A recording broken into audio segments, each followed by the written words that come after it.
All right, thank you, Nina.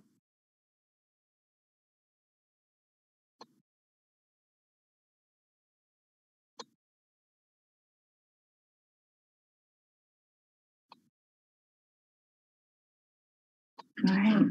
Good morning, folks. Welcome to the Cannabis Department's update meeting. It's September 9th. It is a little after 8:30. We're going to give folks some time to log on to this morning's meeting. So we'll start promptly at 8:35.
All right. It's 8:34, so let's just go ahead and start with introductions. My name is Kristen Avedal. I'm the director of the Cannabis Department for the County of Mendocino. With us today, we have Nina Holloway, who is graciously assisting us with all things streaming and preparation and follow-up. So we will get slides up onto the website, mendocinocounty.org. Go to the Cannabis Department or Cannabis Program in the Departments tab. And to our events page, you'll be able to find today's slides. And when the live stream becomes available, because today's meeting is live streamed, that will be posted to the website as well. So agenda for today, we spent the first few minutes just letting folks get signed into the meeting. Getting started, we're going to run through some general updates. This list is incomplete in some manners, so I think I did take the staffing update out just in the sake of time and then did not update this list. My apologies. And then we're going to try to focus the vast majority of our time on Appendix G Checklist. It's a pretty meaty conversation. I'm hoping we get to it before 9, and we'll do our best to get through as much of the materials as possible. I think we can make it through. How to participate? The Q&A feature is open. Again, you can find that feature if you're using the Zoom app in your features bar. It just says Q&A, has a little speech icon. When you type your question or your comment in, only panelists, which consist of Nina and myself, will be able to see what you submit. So we've got a couple good mornings. So good morning to folks out there. When we respond, if we respond via typed message, everyone will see both the question and the response. We do go through Q&A during public comment to the best of our ability. We also offer or we'll have an opportunity to have discussion with oral comments. So you can raise your hand to take advantage of that opportunity. The raise hand feature is also located in the features bar if you're on a Zoom app. If you're calling in, you can raise your hand by using *9. And you can raise your hand at any time in the meeting. That's fine. We will go through a combination of Q&A questions for public comment, as well as call-in questions, and we'll go through them in the order received. When it's your turn to speak during oral comment, you'll have to mute and unmute your mic after we offer you or provide permission for you to speak. You can unmute your mic by hovering your cursor on the screen. There's usually a unmute button or icon that looks like a microphone in the lower left-hand side of your screen. Or if you look at your ID box and hover your cursor over the box that identifies you in the Zoom app, you should be able to find a mute and unmute icon there as well. If you're calling in, you can mute and unmute using *6. And so don't worry about memorizing these. We'll post them again later when we go to public comment. We've held a number of technical assistance meetings. So starting in August, we held technical assistance meetings in Ukiah, Covelo, and Willits. We have 2 more upcoming meetings with 2 appointments still available out on the coast. So our next technical assistance meeting will be on September 23rd from 8 a.m. to 5 p.m. at the Mendocino County Library in Fort Bragg. We do have 2 appointments available for that. If you have questions or would like to and can't find your invite or the link to these appointments to schedule an appointment, please email cannabisprogram@mendocinocounty.org. We have no appointments available for the Laytonville event. So wrapping up technical assistance meeting schedule. Quick LEAP update. We will be having our next LEAP monthly meeting on Wednesday, September 21st from 3:30 to 5.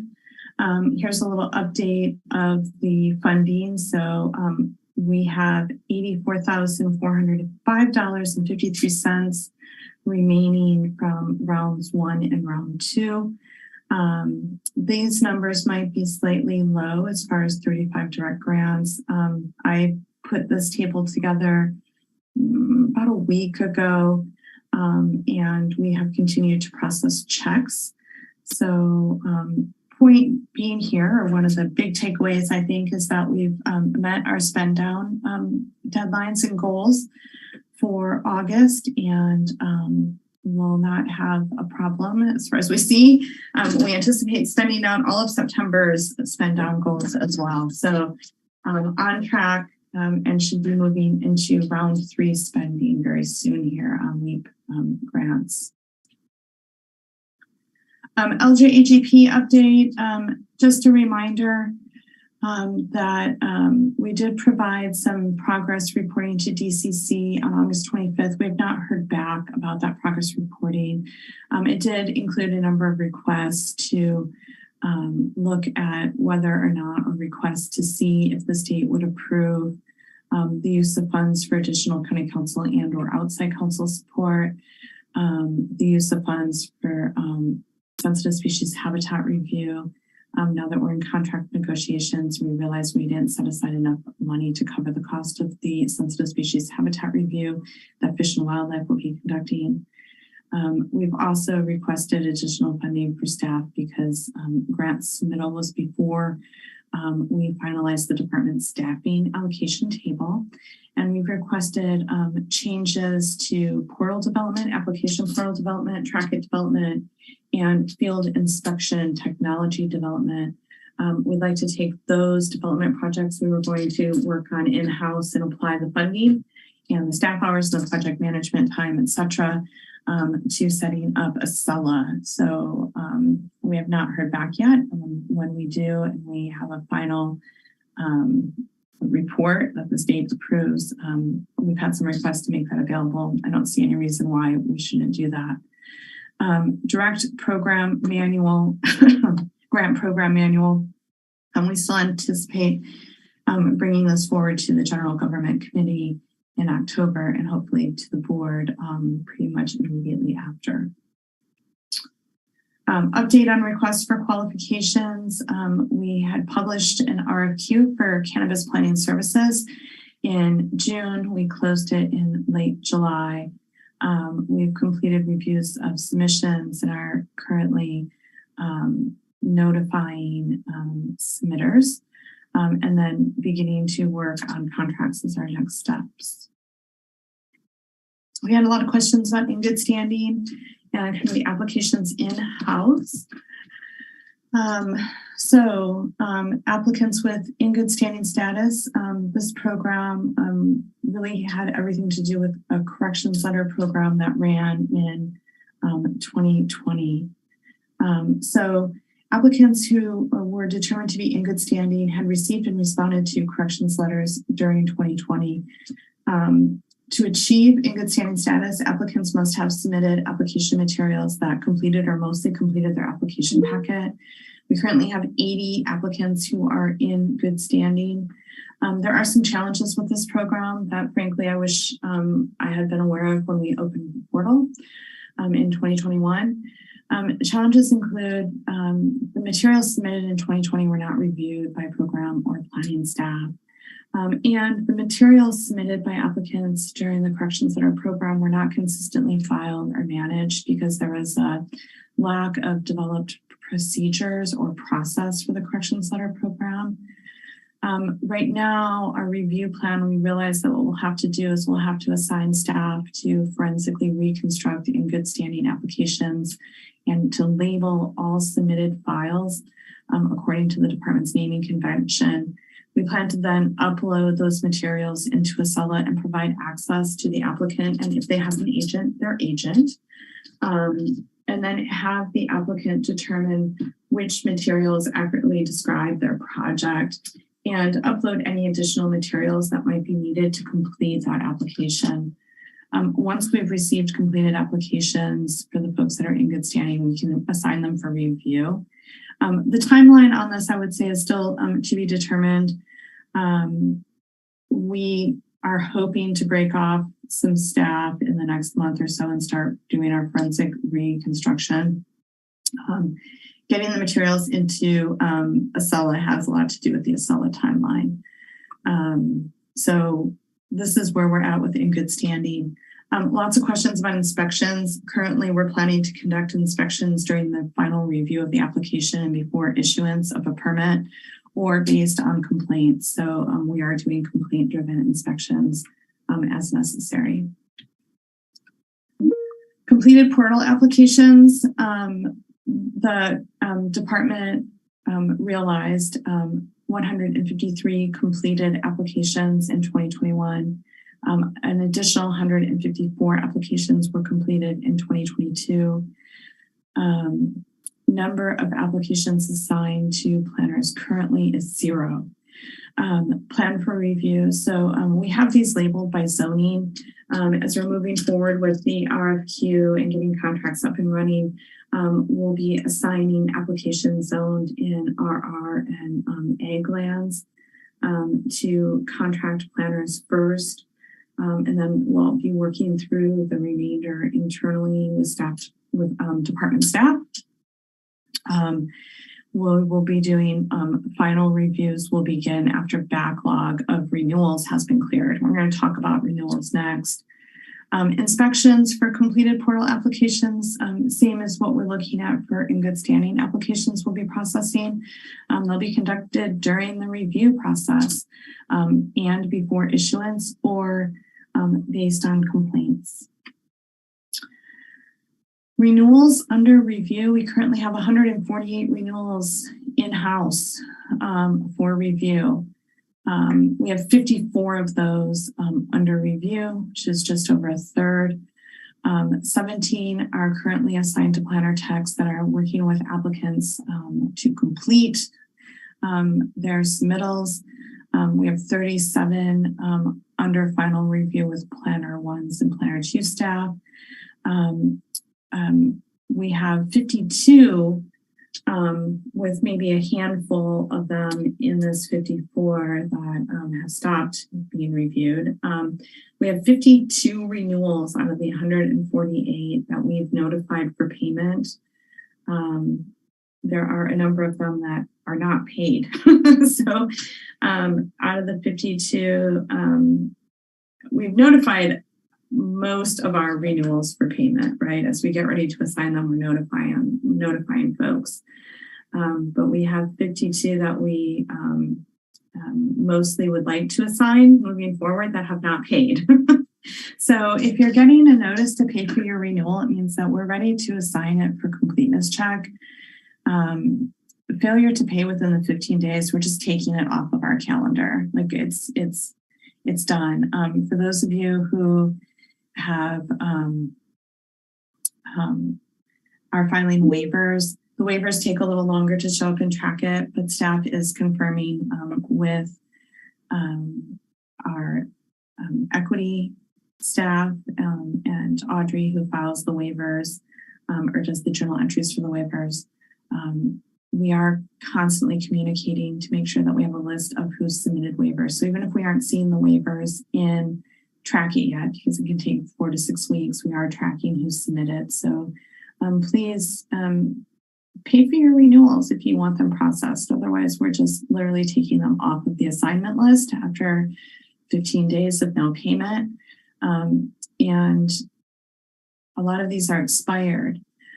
So failure to pay for your renewal and pursue processing of that application may impact the viability, the future of these permits.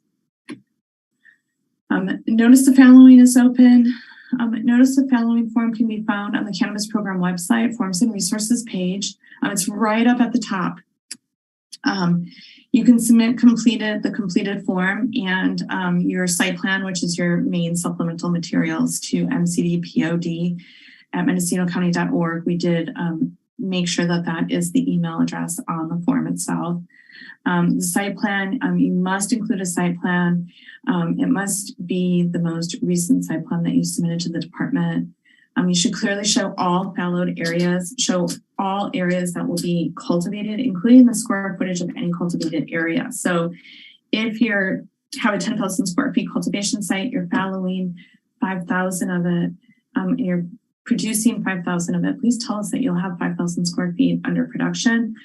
Giving us just a site plan that shows the nebulous area will still be produced isn't going to give us enough information. So we'll be coming back to you to ask for more information.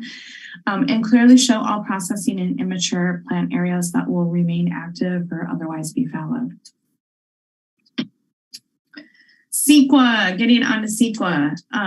We are getting some questions, so just noting that. I think we'll be able to get through this in a pretty timely manner. I feel good about where we're at in our time. We're coming in 10 minutes early to Sequa. So I want to make sure folks are familiar with the website. If folks go to mendocinocounty.org, there is a departments tab in the in the upper part of the screen. If you click on where it says departments and then go down to Cannabis Program, you'll get the main Cannabis Program page. On that page, you're going to click the Sequa information and consultant list icon. We're going to look at this in just a minute together. On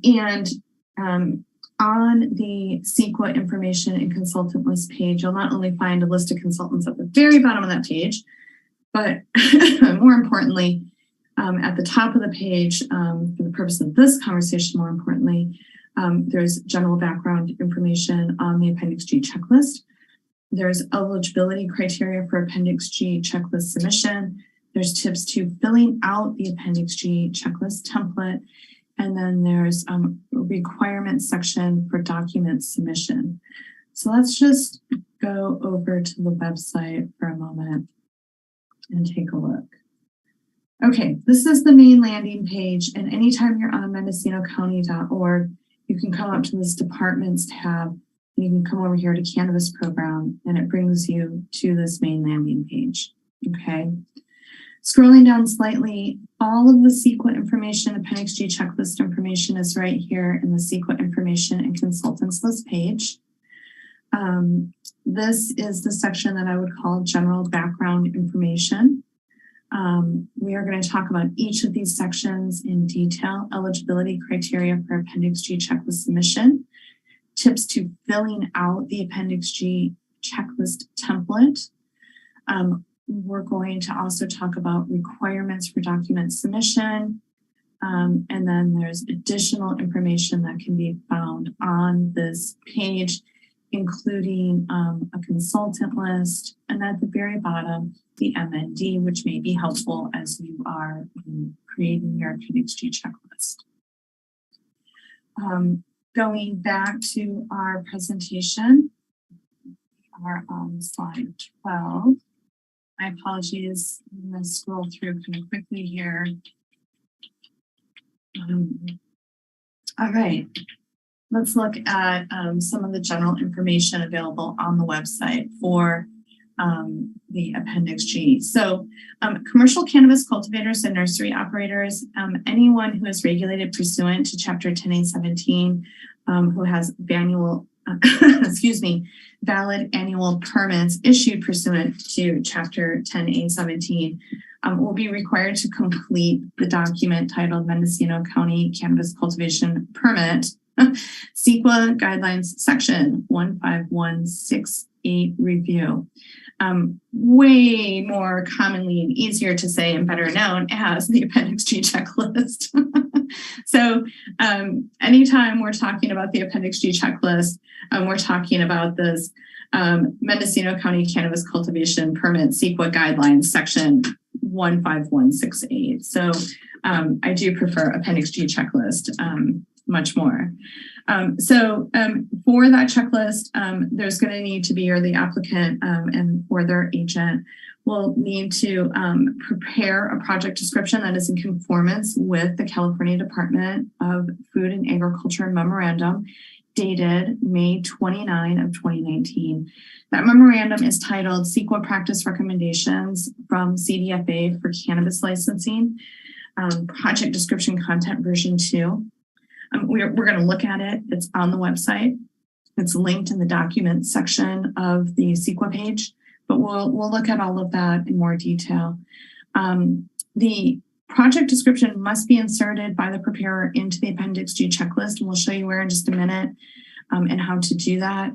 But it's really important that it not be submitted separately. It must be in that Appendix G checklist template. And then it must also be submitted when you send the template to us. You must also accompany that template, the Appendix G checklist template, with supplemental materials document. We'll talk more in depth about all of these pieces. Eligibility first. Cultivators with applications under review are not eligible to submit Appendix G checklists, right? I think applicants, I would encourage you to start working on your checklists, but you cannot submit an Appendix G checklist until you have a valid issued permit. You must also have a valid state license, and you must have completed both sensitive species habitat review and air quality management district referral processes. You must also have, a state license already. So let's look at the Appendix G checklist. So we're going to walk through these following components. Consultants and or the cultivators themselves, nursery operators, you must answer yes or no throughout the checklist as to whether the cultivation operation or the nursery operation, or both, if you're analyzing both in one checklist, are within the scope of the impacts analyzed under the county's Program Mitigated Negative Declaration, otherwise known as the MND. So when you're answering yes in the check boxes, you're saying yes, your operation is within the scope of the impacts that were analyzed under the MND. If you answer no, you're saying that no, your operations are not within the scope of the impacts analyzed under the county's MND. A no answer disqualifies the checklist. There can't be no's on here. The goal is to answer the checkboxes yes and provide evidence, so to speak, where necessary, showing or verifying that your operation is within the scope of the impacts analyzed under the MND. Cultivators and consultants will need to provide site-specific information where noted throughout the checklist, detailing how their cultivation or nursery activities comply with the county's programmatic MND. The project description that the consultant inserts, again, must meet the criteria outlined in the Sequa practice recommendations document from Cdfa. So I think the best place to start here, the easiest place to start, is to look at the Appendix G checklist, and then to look at the practice document. I think these two pieces are hugely important. And so let's go here to the Appendix G. I'm going to make that larger in just a second. But I think let's make sure everyone's well aware of where to find the template on the website. So in the requirements for document submission, there is a documents section. And right here, the middle one, Appendix G checklist template, is what you're going to use when you click on this from the website. It'll open the checklist document as a Word document. So it will look something like this. Let's see if we can make this a little bit bigger. I need to do some screen organization. Okay, so a couple of things to be very mindful of when you're preparing this. It is probably simplest to prepare this document in the Word suite, Microsoft Word suite, and to open this as a Word document. It's how it wants to open. There are some programs, if you don't have Microsoft Office or Microsoft Word for some reason, that you can utilize for free. But the important piece is that this has to be developed in track changes. So let's do this. I'm sorry, I need a little space on my header here. When you first open this document, you're likely going to be on a home page. And so you need to turn track changes on so that every bit of information you put into this document as the preparer, whether you're the the permit holder or the consultant, needs to show in track changes. In most Word programs, you'll come to review and you'll turn the track changes on. And so that should give you the ability then to just start inserting your information anywhere where there are highlights. And it did not turn on. So let's see here. Let's turn it on. Are we turned on? I think we are now. Okay. So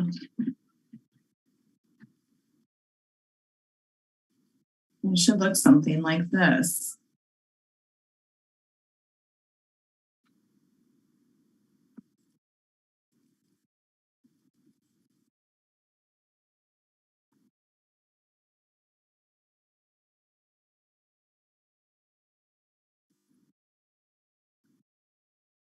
Something like this.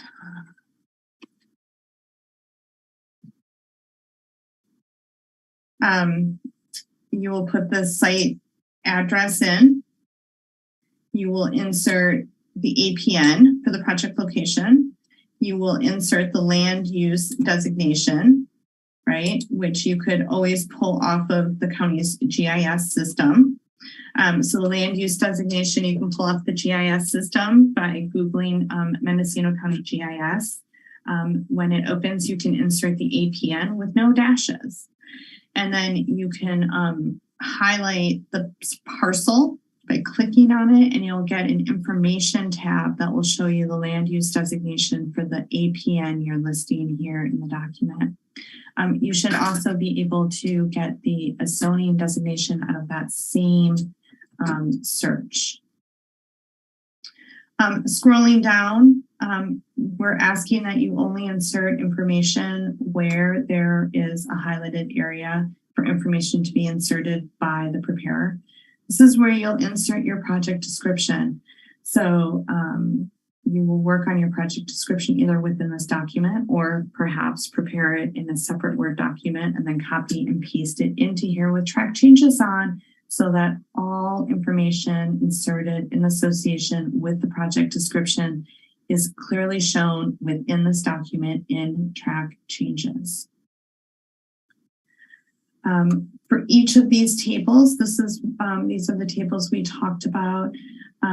These tables are asking you to verify that the aesthetics of your project are within the scope analyzed by the programmatic MND, including that they will not have a substantial adverse effect on a scenic vista, that they're within the scope of analyzing sustainable damage to scenic resources, so on and so forth. So you should be able to, if you are in compliance with 10A17 and meeting the performance standards of the ordinance, check yes to each of these boxes as you go through. And that would be true on all of these tables. There are a number of tables.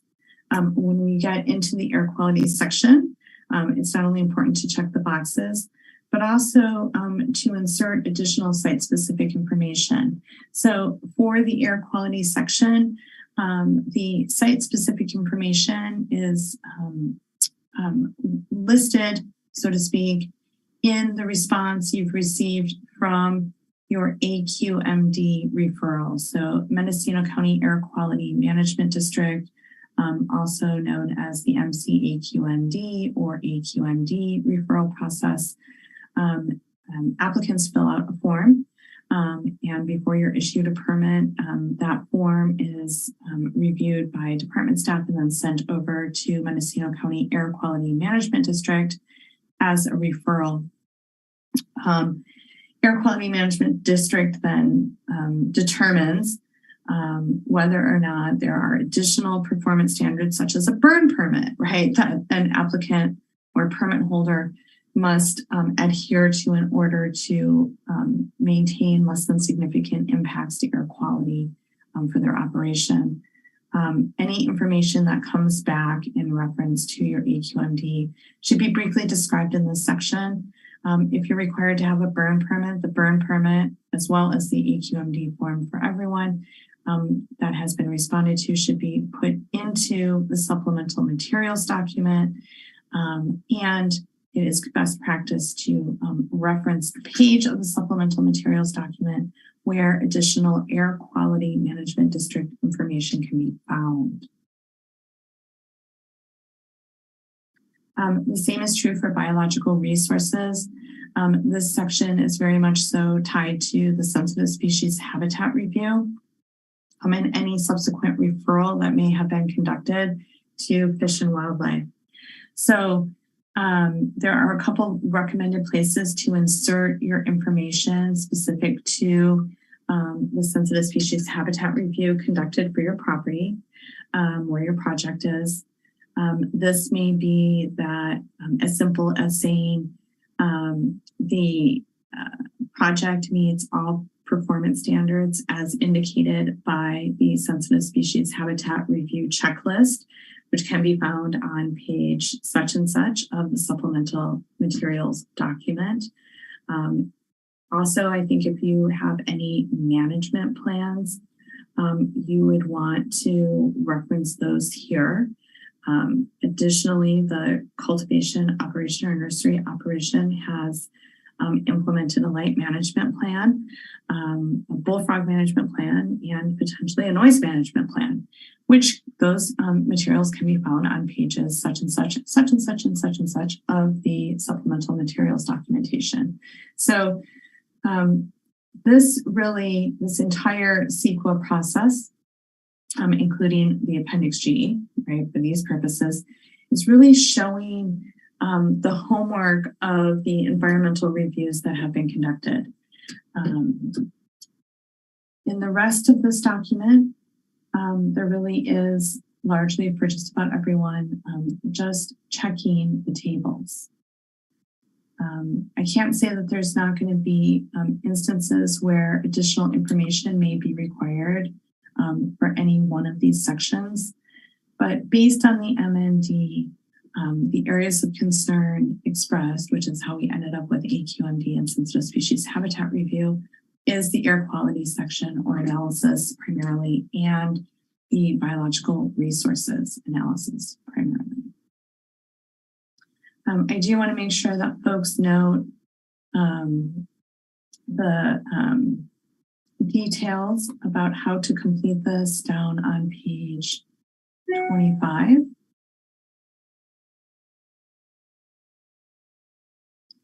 This determination section is a MCD staff section. And so please,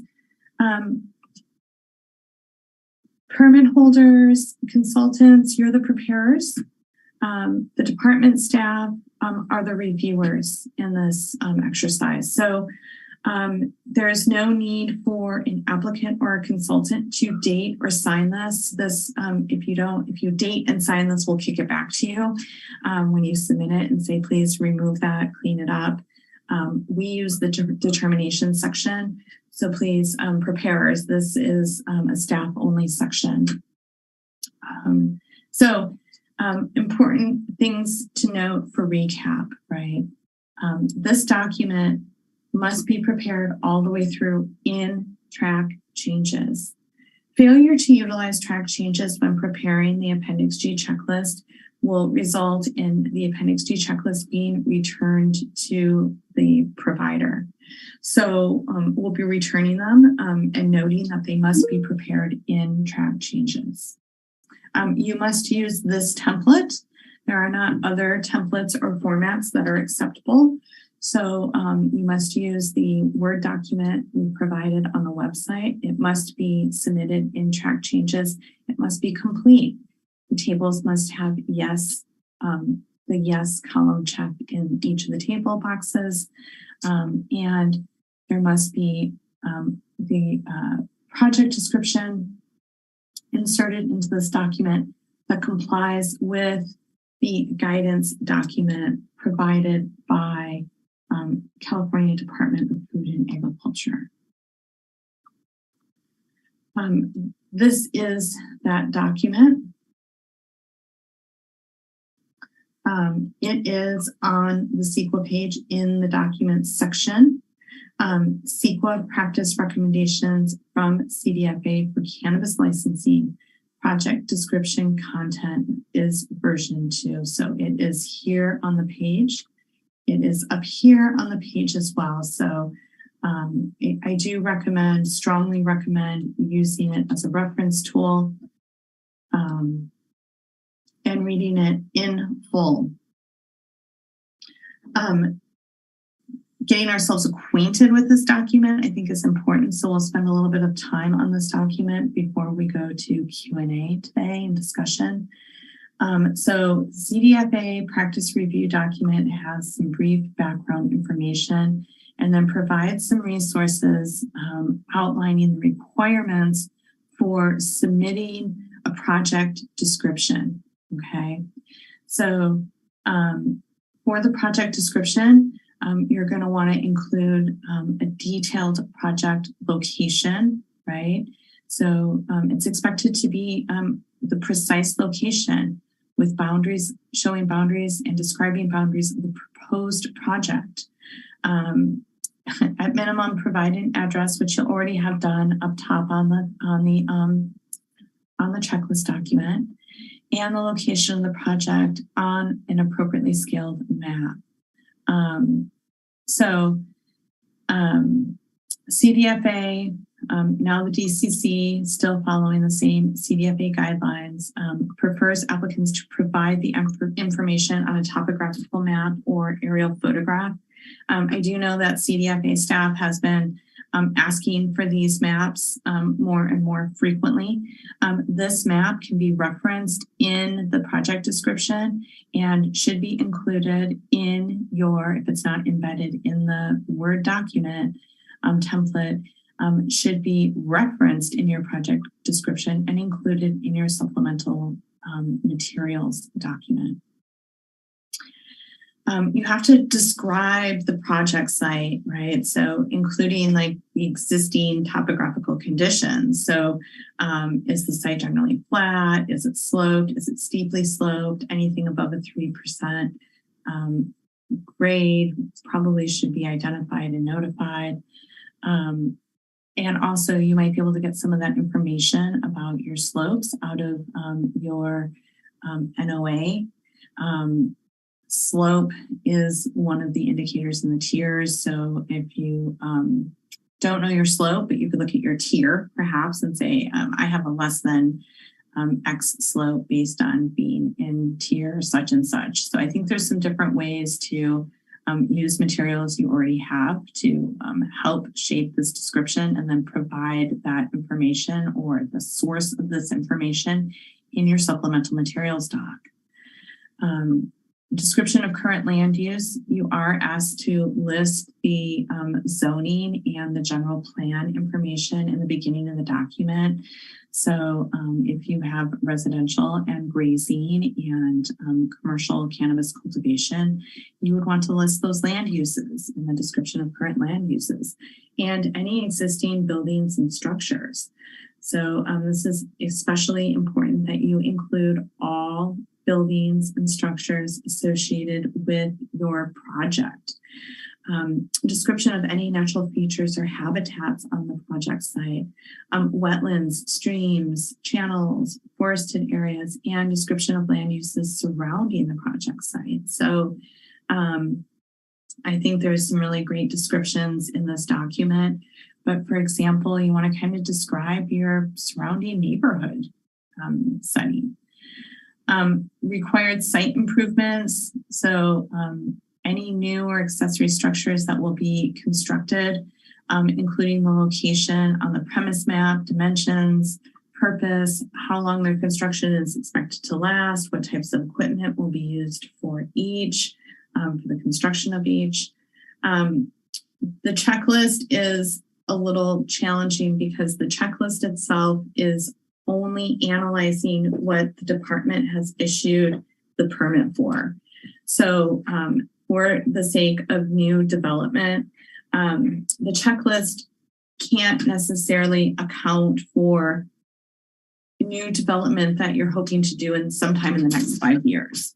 So new development really for the purposes of the checklist would be development that was already underway, that you've got active building permit that has been analyzed with the issuance of the annual permit associated with the checklist, right? So this isn't, these aren't development permit style Sequa analyses. They really are only analyzing the structures and the activities occurring in the annual permit issued by the department. Any modifications or improvement to existing buildings or facilities that will be completed. So again, if you have open projects that you're wrapping up, you'll need to identify those here. Any new facilities that you've constructed will need to be notified. Any grading that has occurred will need to be identified here.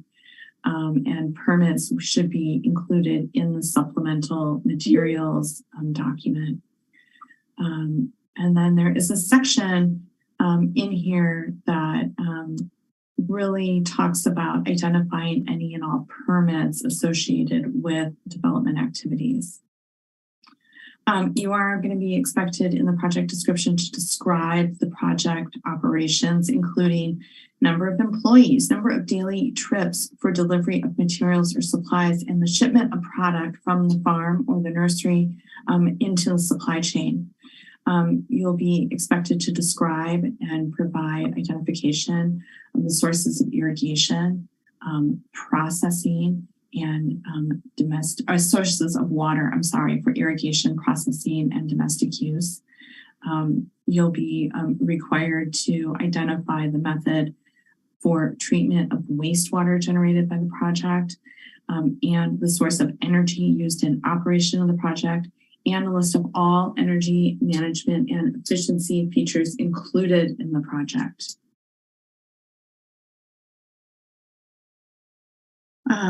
So some additional details, I'm not going to go into them because we won't get through all of this in time. Environmental commitments, you're expected to describe any environmental commitments regarding project construction or operations that the applicant poses. Really, this, if you have open lake and streambed alteration agreement projects, you should probably be describing them in your project description. And if you have completed them, you should briefly be describing them and noting that they have been completed. Other required permits and approvals. At minimum, you're going to want to talk about your water right, your NOA, your lake and streambed alteration agreement. And we'll look at some different methods for kind of structuring all of this. Let's see here. Oops, sorry. So, and building permits should go into this section as well. So you would want to reference all local permits that were required, such as building permits, environmental health permits, and then you would be wanting to show those permits in your supplemental materials. There are a couple examples in here. The first is an urban site example, and I'm not going to spend much time on the examples. They're including, in addition to the project description, in the urban site, there is a rural site sample project description. And I apologize for the quick scroll. So please do review these. I think they're very helpful. But one of the things that I think is maybe most helpful, and everyone has a different way of absorbing information. So there is attachment C to this document, which is a form project description, like a development form. So you could print this out and use it to structure your project description if you wanted to. But I think this is also a pretty helpful resource. So sources of information.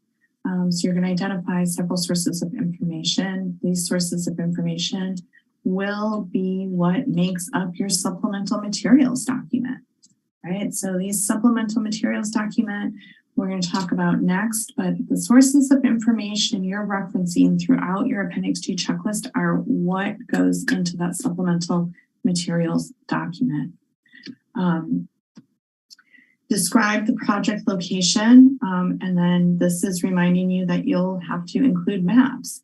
You can reference the maps in the project location and description narrative, and then put the maps into the supplemental information packet.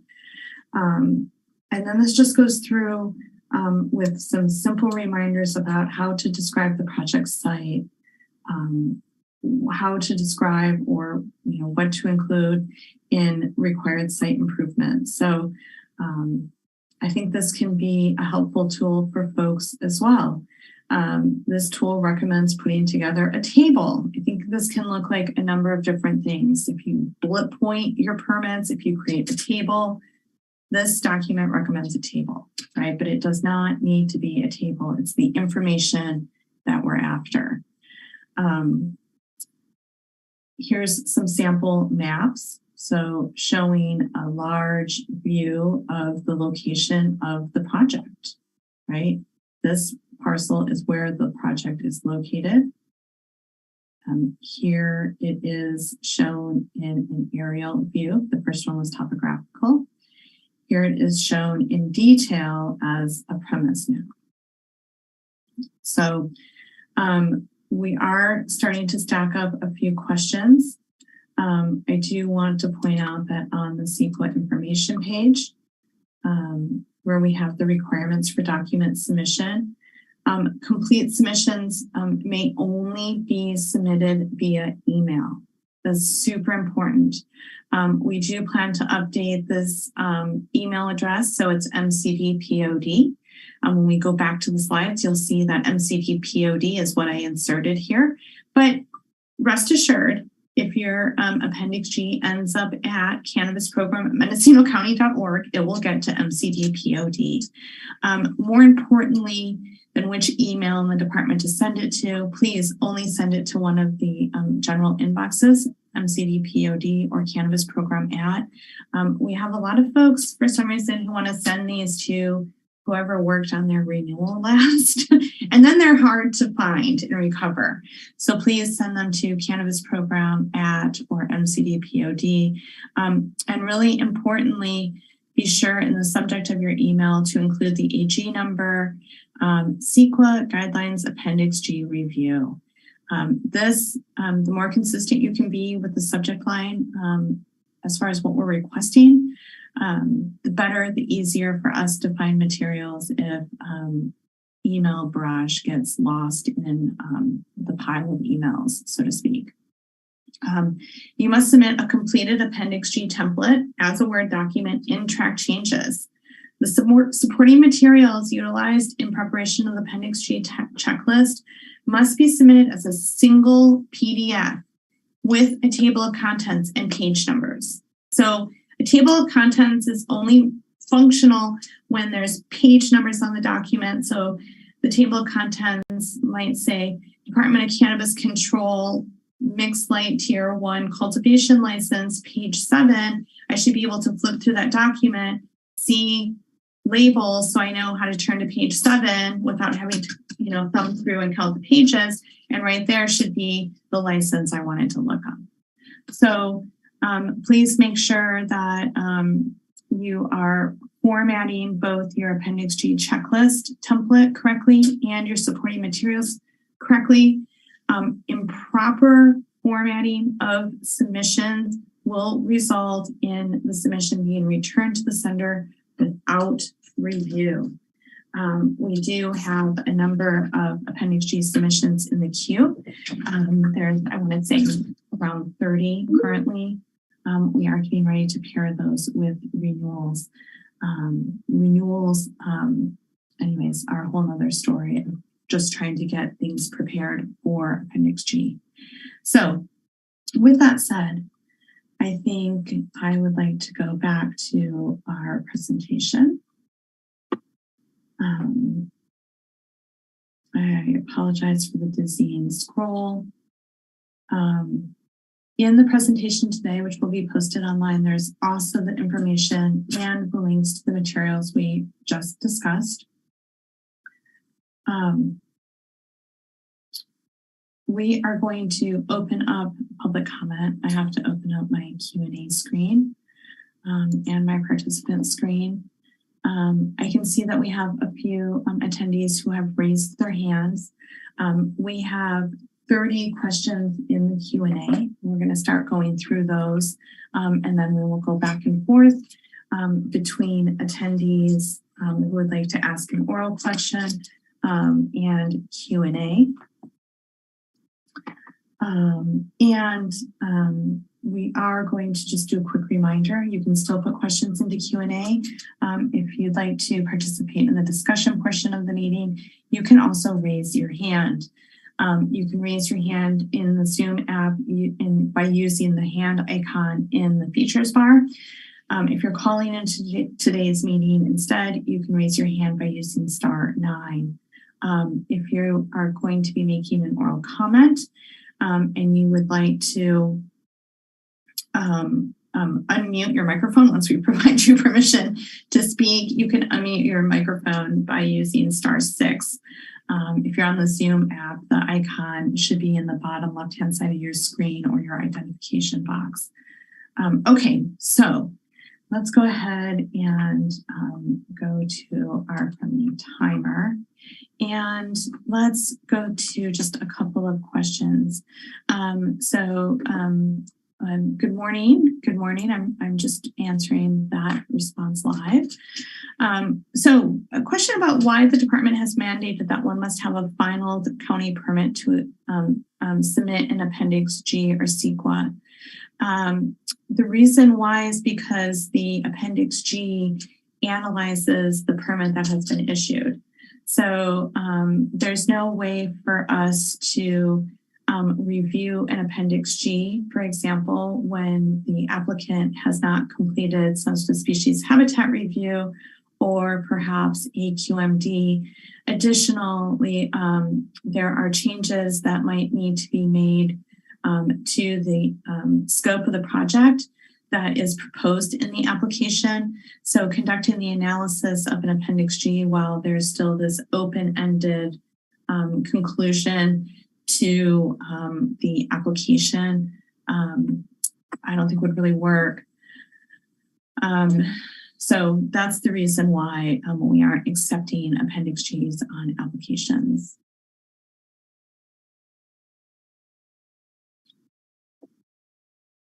At what point in the program did you require a final county permit in order to submit an Appendix G?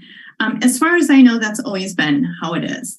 It is how it was when I started at the program, but I don't believe that there was ever a different time frame or requirement associated with accepting an Appendix G.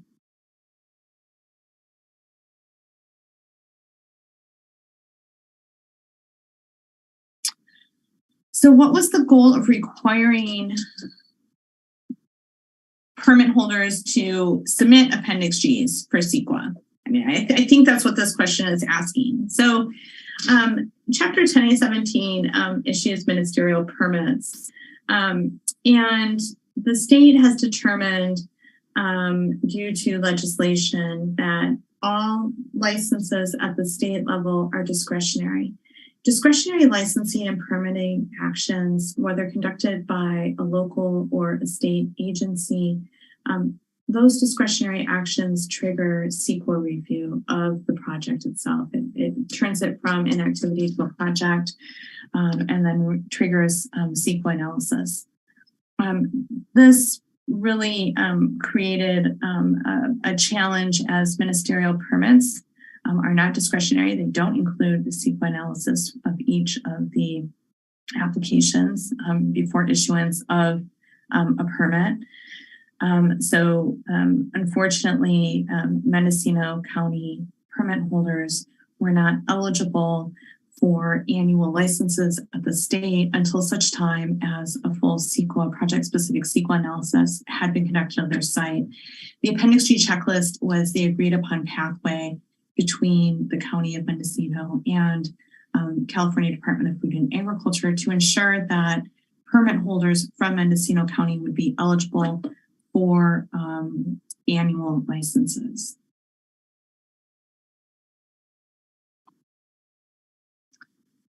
Okay. Should in good standing folks just submit new updated materials if they have them? So materials being reviewed now are the most up to date. Would that help save time in that no forensic reconstruction would be needed? Heck yes, that would help save time. We've really struggled with this, so I'm just going to be really honest. We know that folks really did not want to come to the portal, and in hindsight, I feel like the portal was really amazing. I know it was painful for all parties involved, but what it did is it really gave us, the department and staff, complete applications that we can now review. And that's a huge hurdle. I wish I had those same complete applications for folks who are in good standing. I think, we would love some feedback. We've talked about whether or not we should ask folks who are in good standing to do portal submissions and set up a pathway for that. Man, that would make our life so amazing. We've also talked about putting checklists in SharePoint folders, but I know the SharePoint system, as it's new, has been a little bumpy. What I really don't want to do, because of the track record over time, is ask for complete application submissions via email. So we are open to suggestions. I do think doing a new application submission for in good standing folks is the most streamlined path forward, but we also have some concerns that folks are going to be really upset when asked for new application materials. So I'm sure we'll get some comments in the oral comments timeline. I welcome those. I have a couple of those same questions that have popped up, so I'm just going to skip through them.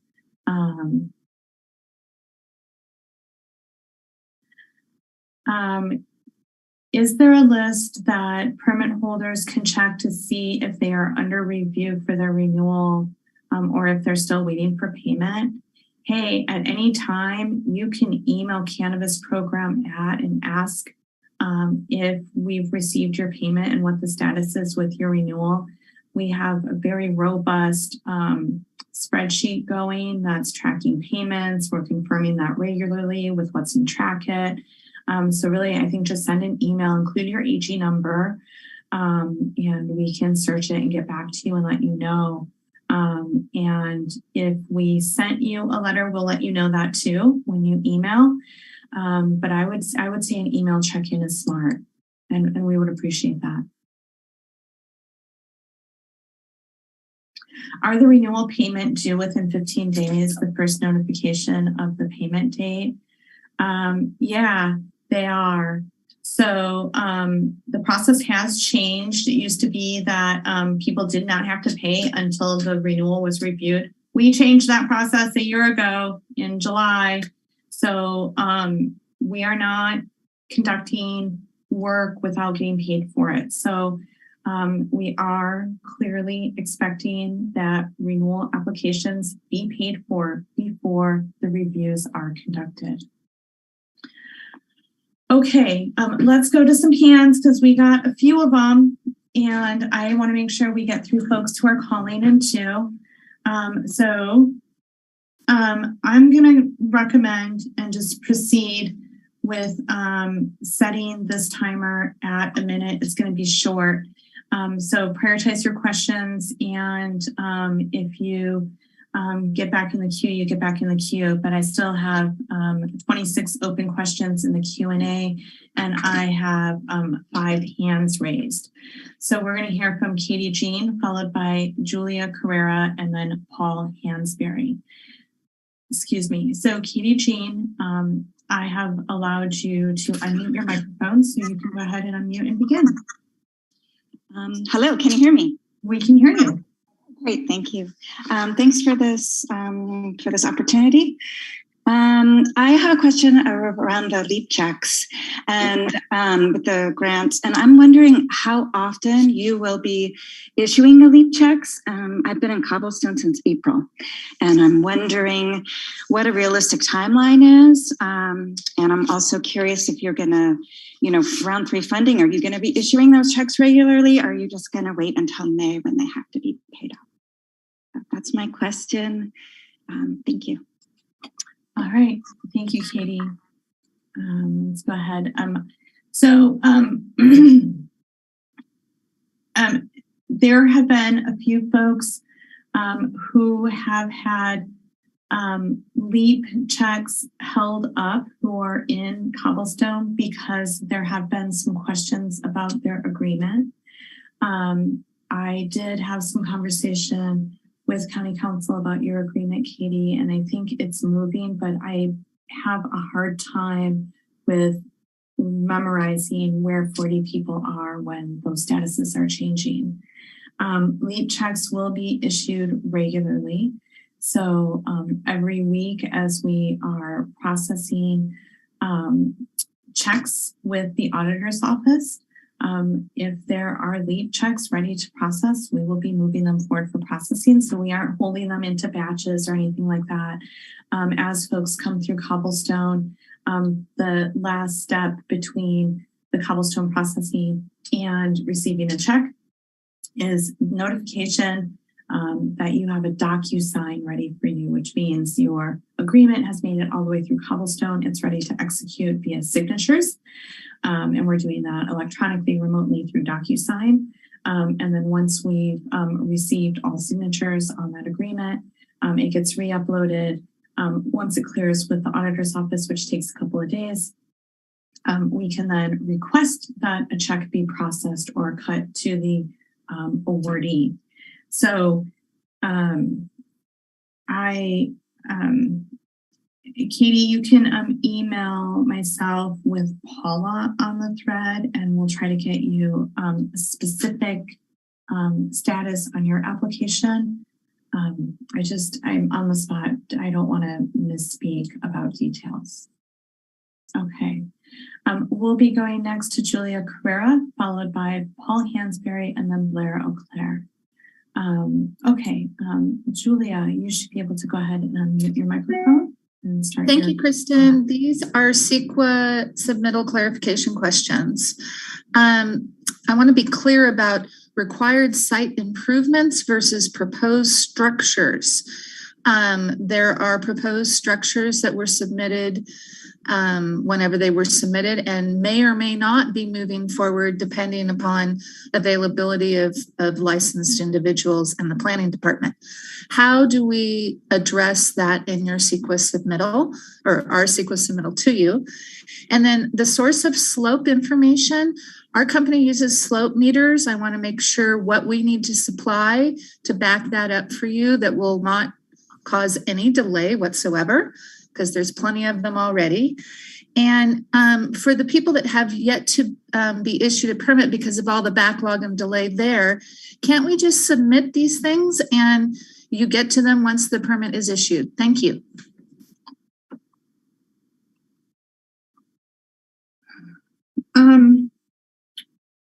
I'm going to say no, we're not prepared or in a position to accept Sequa documents based on applications that are open.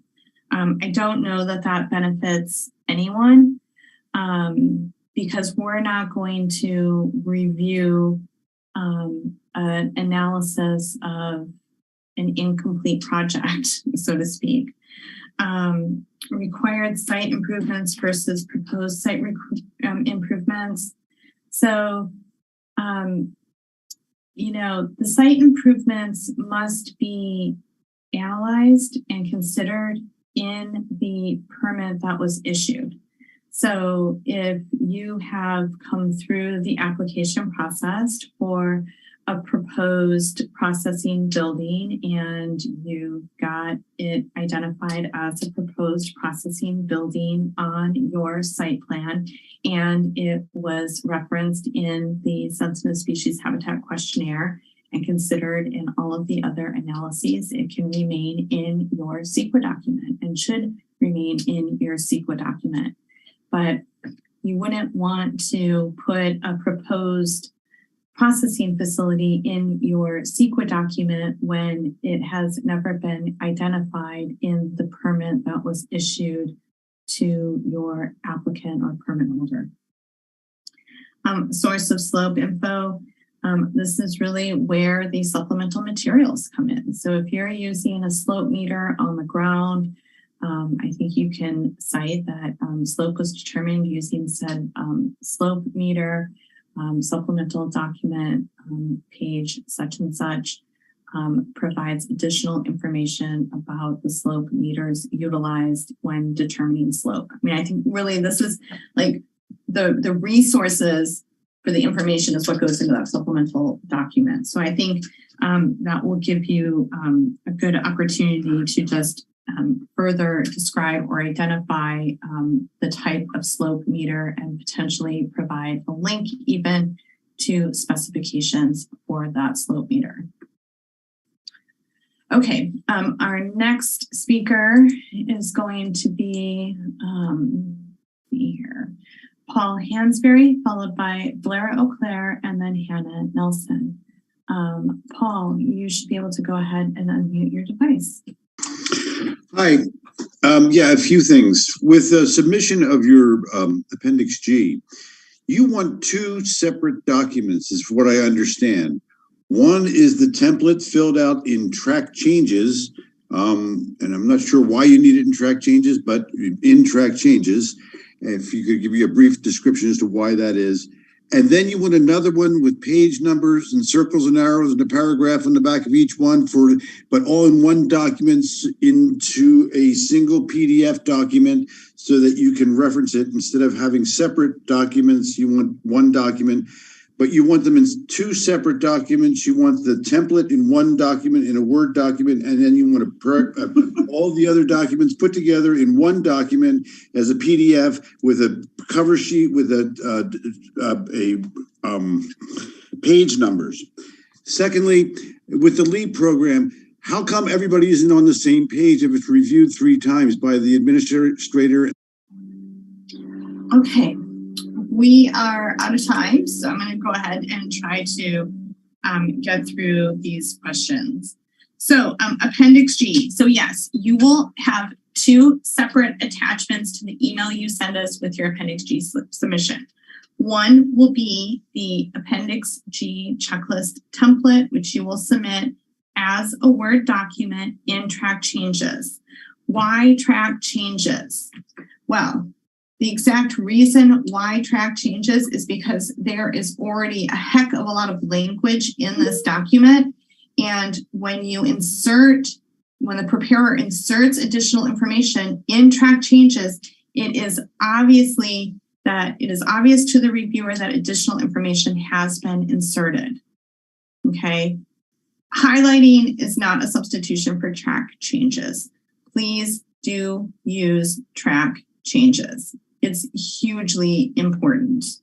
So that is why. Supplemental materials. Why supplemental materials? Because not only are we reviewing this, this is going to the state because the state has to review it as well, right? So I know it's duplicative. It's the way it is set up at the state.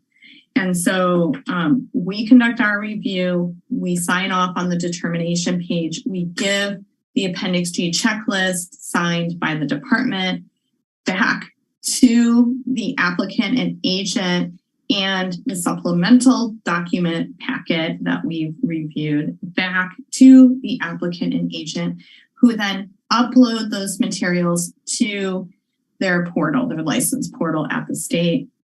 This is how the state would like to see those materials packaged. And so they don't have all the same information we have, which is why they want all of the supplemental information, the resources behind the Appendix G, so to speak.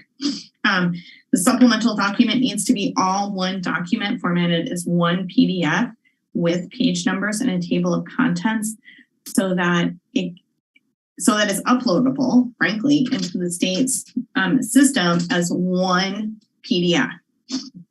It also makes it significantly easier for us to receive the materials, having it be one PDF as opposed to multiple emails with multiple attachments. It just would make things a little bit crazy to manage. So it is important, the formatting is important to streamline review and receipt of the materials. Okay. We will be having a LEAP meeting in 2 weeks. And so please join us for the LEAP meeting and we can respond to LEAP questions during that meeting.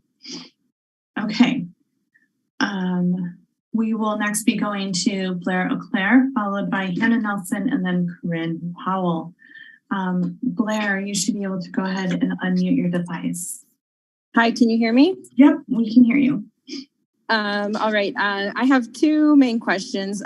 Both of them are in regards to the different processes that I'm in for my 2 separate applications.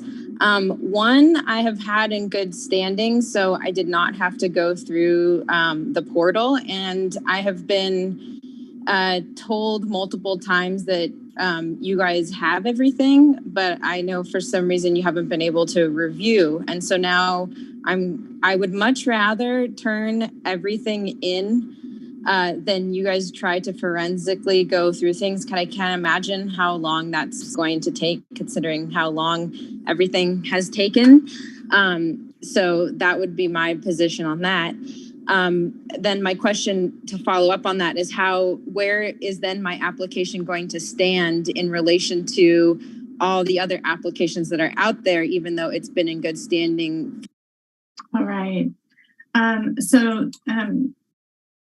In response to the in good standing question, thank you so much for providing insight about how you would prefer to have your application dealt with. We really appreciate that. As soon as we can get in good standing applications completed, we'll be putting them into the review queue.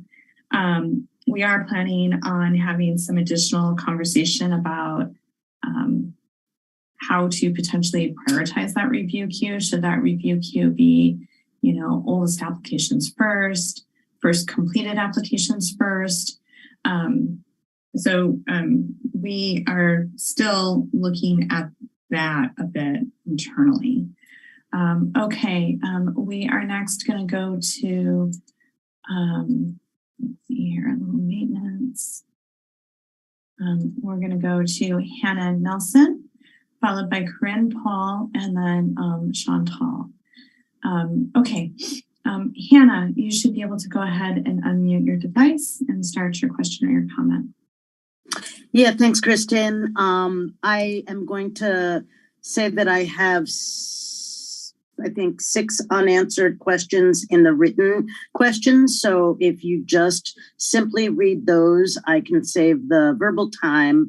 And with respect to good standing, I suggest that you offer people the ability to do a portal or SharePoint folder, whichever you decide is best, but that there's no harsh deadline, and that instead there's an incentive system. If you do that, rather than make people go through a forensic review, then your application will be put immediately in the processing queue.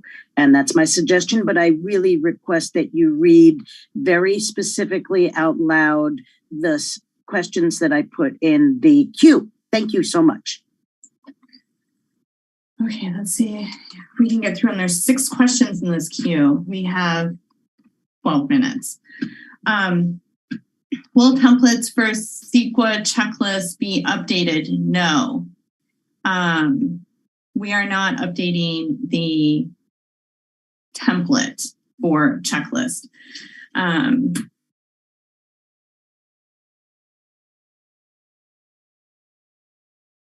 If you can provide me examples of the different wording that's been required, I would appreciate that.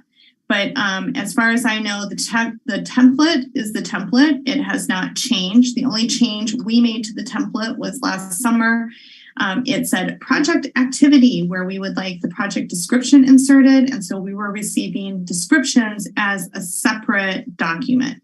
So we simply changed the reference from project activity on the 2nd or the 3rd page, I want to say, to project description.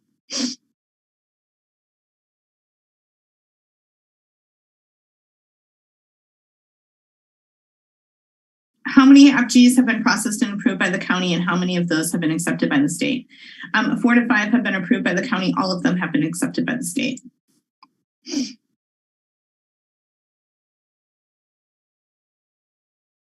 Can you verify that baseline data for the purposes of the Appendix G is the date on the county approved MND and not the proof of prior cultivation date? This is especially true for phase 2 and latter files that do not require proof of prior cultivation, but it is also the proper date under the Sequa LAW. I can't confirm that right now, but I will take a note of it.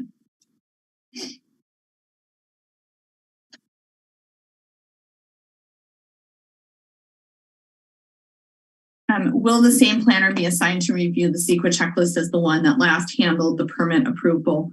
Not necessarily. Will modifications or amendments to Appendix G that has already been approved be routed to the planner that handled the first Appendix G? No, not necessarily. So I think it's possible, but there's no guarantees that it would be routed to the same person.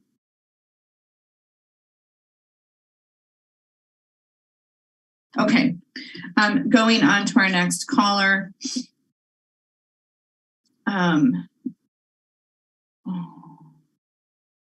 We will be hearing from Corinne Powell, followed by Chantal.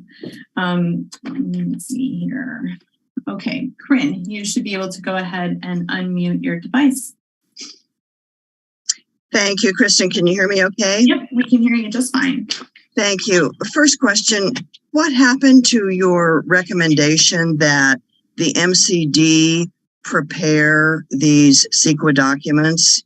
I know you had discussed that several months ago with strong support for that recommendation?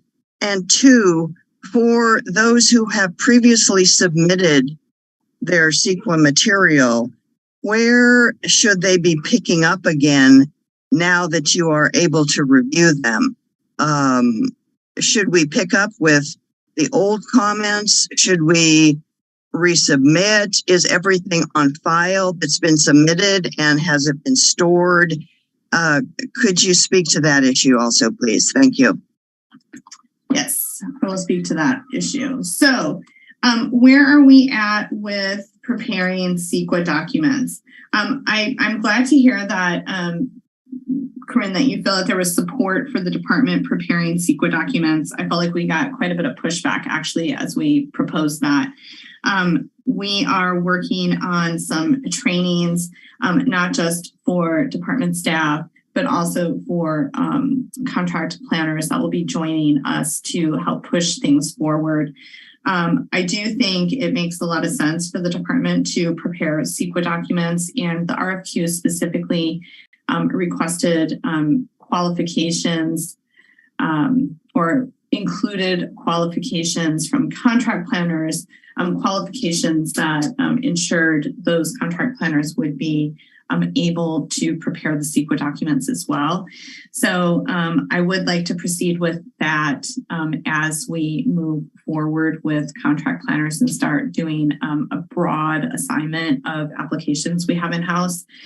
Probably what we'll have to do is send out a form as we assign those applications to see if folks have prepared or are working on preparing their Sequa document and want to be responsible for preparing their Sequa document, or if they would like the department to do it, or the planning staff, contract planners associated with the department. So we are planning on moving forward with that.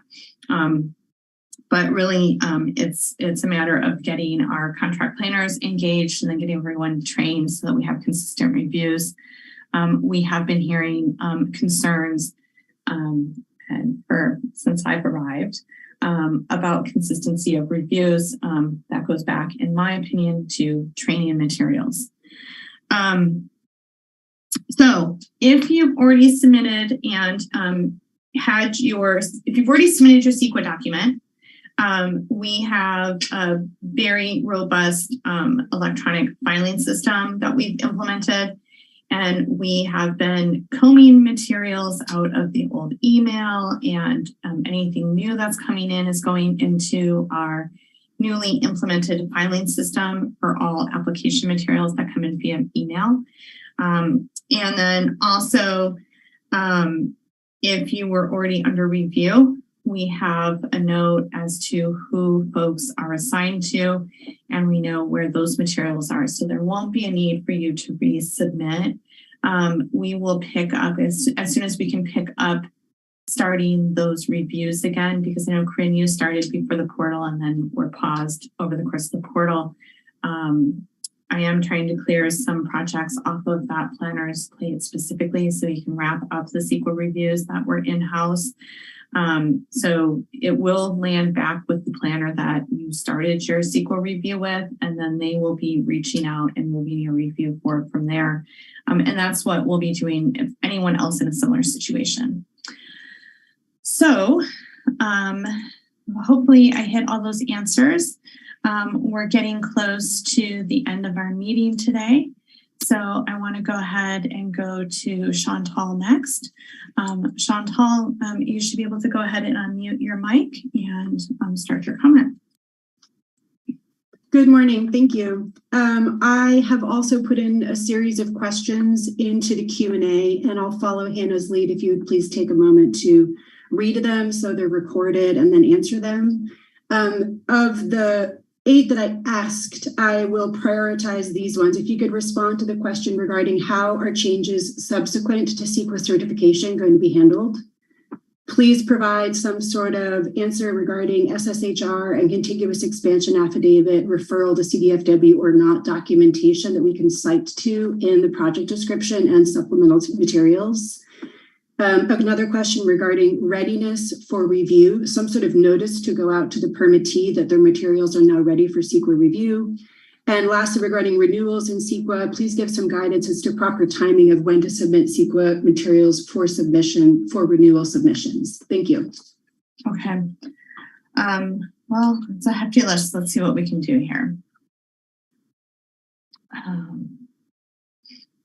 Okay, so back up to the top. Am I muted? So I have 4 more seconds, so I'll just say my question started at 8:58 and then at 9. Okay, so I'm going to go through the questions here.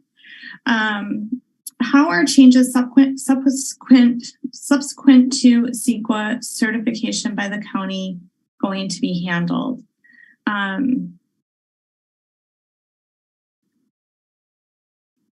So I'm going to read this whole thing because I was just kind of browsing through it for a minute. So in the example provided, what about Sequa materials that were submitted and certified by the county in 2022?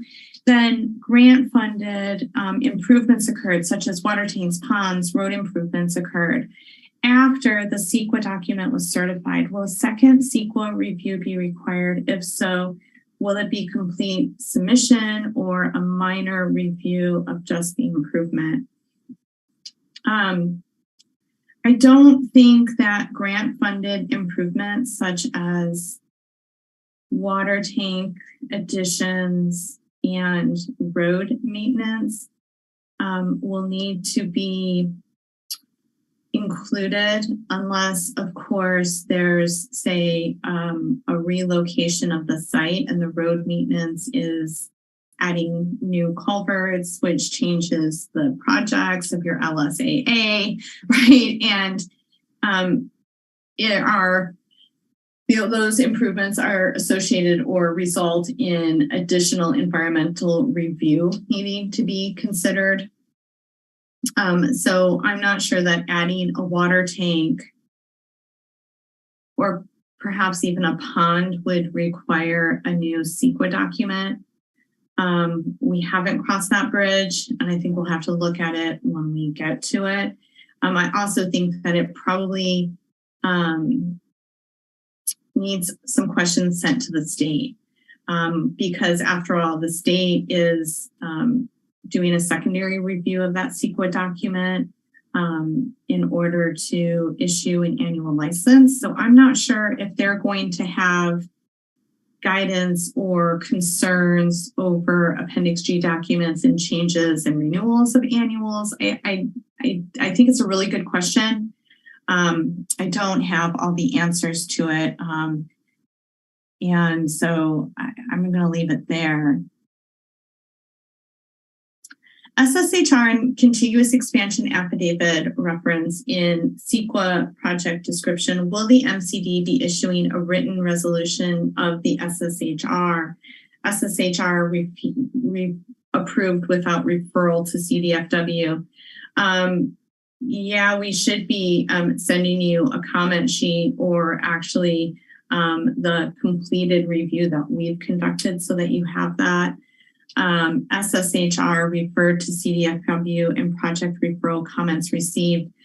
When we get comments back from CDFW because a referral has occurred, the document that we receive is also shared with the applicant and the agent, which often talks about whether or not additional performance standards should be implemented to ensure that the project meets less than significant impact requirements. So you should be getting all of that. Contiguous expansion affidavit. So if you submit a checklist and a contiguous expansion affidavit, and then you're not referred, you should get a review packet that has those materials and a review outcome from the department. And those would be the materials that you would include in your supplemental materials.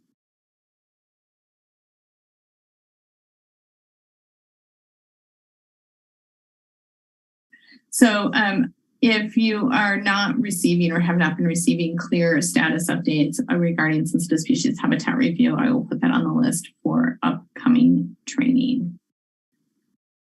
yeah, I see the second part of that just a moment later.